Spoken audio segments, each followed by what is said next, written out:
4 Factors of Confusion When Following Bhakti by Krishna's Mercy.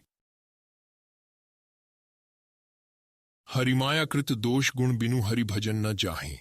Bhajiya Ram sab kaam tajiyas bichari man mahi. Quote, good and bad, which are part of the illusion created by Hari, cannot be removed without worshipping Hari. Keeping this in mind, worship Rama and renounce all desires. Dohavali 127. Birinjakama. The literal definition is desire. This Sanskrit word might also be translated as lust and sex life. On a higher level of understanding, the different definitions are actually identical. This is because Kumaya's material desire reaches its height of intensity in sex interaction. The basis for any system of regulation, with values and a corresponding requirement of sobriety, is control over kama. Ikinja kriya. This is action. It is doing something as opposed to remaining stationary. It is acting as opposed to staying put. The living being is spirit soul at the core, and associated with the vibrancy of life is a tendency to act. Chun karma. This is action with a corresponding result. They say that karma can be good or bad, but the context is the body. In the higher understanding, a person within the system is actually bound. They are tied to the results, which are either shubha or ashubha, auspicious or inauspicious. It is something like moving forward or lagging behind. Pur dharma. This is righteousness, duty, honor, or religiosity. Dharma is like the system of values applying to a particular group, society, or even period of time.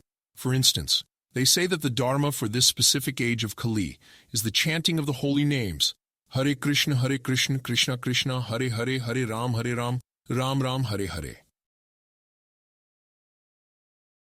What role do these factors play when following Bhakti Yoga? It is supposed to be the yoga of devotion. It is worshipping the Supreme Personality of Godhead in a mood of love. Worship implies action. There must be an accompanying system of right and wrong. As the action is with a purpose, there is a desire. Does this not mean that kama, kriya, karma, and dharma play a role? At the same time, the conclusion of the instruction in Bhagavad-gita is to abandon all varieties of religion. Sarv dharman parityajya. The object of worship offers this recommendation. This is God, the person who institutes dharma in the first place, advising to give up all kinds of dharma. Sarv dharman parityajya. Mam ekam sharanam vraja. Aham tvam sarv papebhyo. Moksha yishyami ma shuchaha.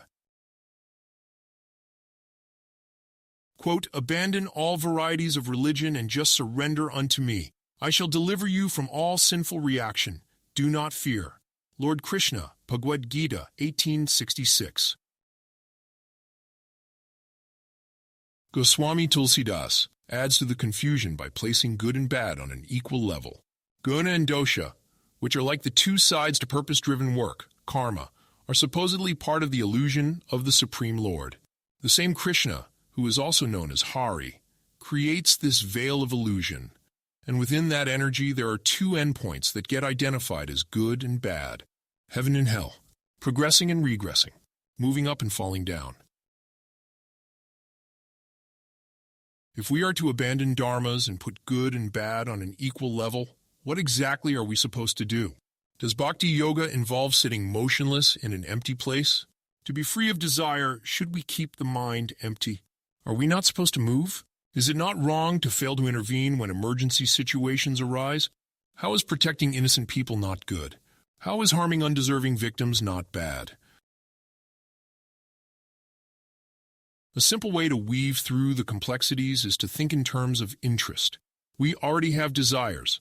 We already carry out work because of those desires. We already enjoy or suffer the consequences to that work. We already have systems of right and wrong designated for various classes of men and the different circumstances they find. The difference in Bhakti Yoga is interest. The recommendation is to abandon kama where it is defined as interest at the personal level. Give up karma in the sense of developing a future body, deha. Follow action, kriya, that is aligned with a transcendental interest. Understand that all of forms of dharma are actually derivatives of the original tendency towards worship of the Almighty. It is the derivative dharmas which should be abandoned. By shifting interest from the material to the transcendental, everything incorporated in the new way of life aligns with the single dharma. We have desire, but it is for serving Hari. We have action, but it is for uplifting the general population through providing an ideal example of how to live. We follow action with consequences, but the guaranteed long-term implication is release from the cycle of birth and death. It is karma only in the visible sense, for the purposes of identification. We follow this transformed way of living as a kind of system of right and wrong. We follow the one dharma, that is service to Hari in a mood of love. Gad sangasya muktasya jnanavasthit chetasa yagyayacharata karm samagram praviliyate. Quote, the work of a man who is unattached to the modes of material nature and who is fully situated in transcendental knowledge merges entirely into transcendence. Lord Krishna, Bhagavad-gita 4:23. In closing, applying to both me and you, the single dharma true, all others to leave behind, because some illusion to find, like from good to ascend or from bad to descend, entire system by Hari created, through worship properly reinstated.